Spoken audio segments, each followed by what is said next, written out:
Binilihan ko ng printer yung anak ko. Nakita ko kasi, wow, ang mura ngayon ha. So ito, samahan niyo ako, tignan natin. Okay naman yung packaging niya, oh.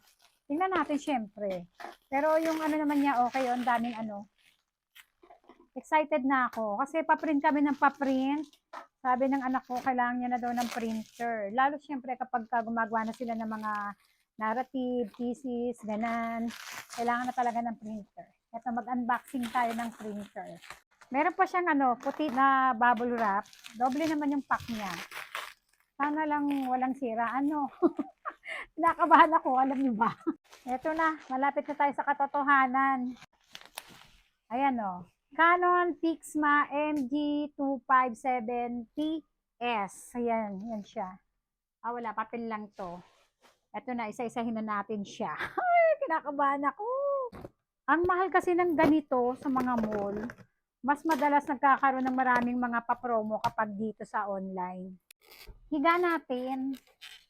Tapos, eto meron ditong papel. Ayan, instruction kung paano natin ikakabit. At eto na. Excited na kasi ako eh. Kaya lang, ayan. Ano yun? Eto, yung kanilang cartridge, dalawa. May kasama siya. At eto yung kanilang saksakan. Nandito siya nakalagay. Lumabas na yung kanya pinaka-CD, oh. Dahan-dahan na kasi pag ano ko, natatakot ako eh. Kita nyo kanina pa ako dito.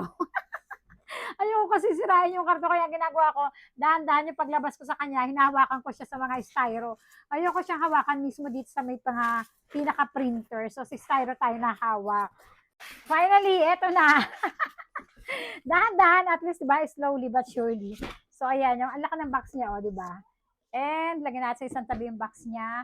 Ito nga sa ibabaw niya may nakadikit dito na CD. Ito siguro yung kanilang software. And then ayan, nandito rin yung kanilang mga manual. Kasama na rin yung mga paperworks nila diyan. Ito yung pinaka-printer, dahan-dahan lang, syempre. Nakaka-relate naman kayo sa akin siguro, 'di ba? Pagka bago, dahan-dahan talaga. Di ba? So eto,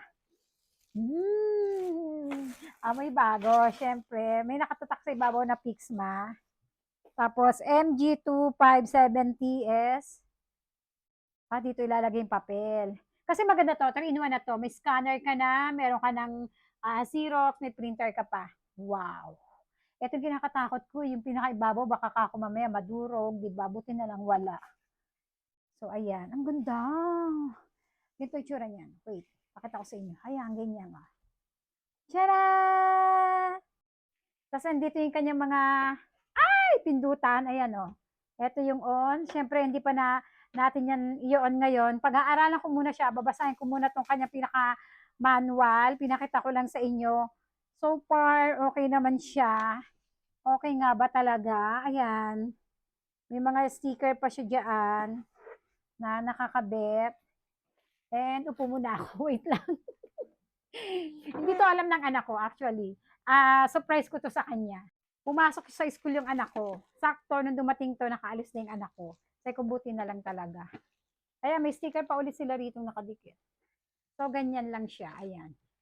Dito lalabas yung pinaka na-print mo na. Ayan, grabe. Ang sarap sa puso, no? O, ayan, dito ka mag-scan. Dito ka magsi-xerox. Ayan. Siyempre, wala pa akong masabi sa inyo. First impression is okay naman everything. Siyempre, yung kanyang performance, di ko pa masabi kasi nga, gagamitin ko pa mamaya pag-aaralan ko. Babalikan ko kayo sa mga susunod na video. Ang ganda niya.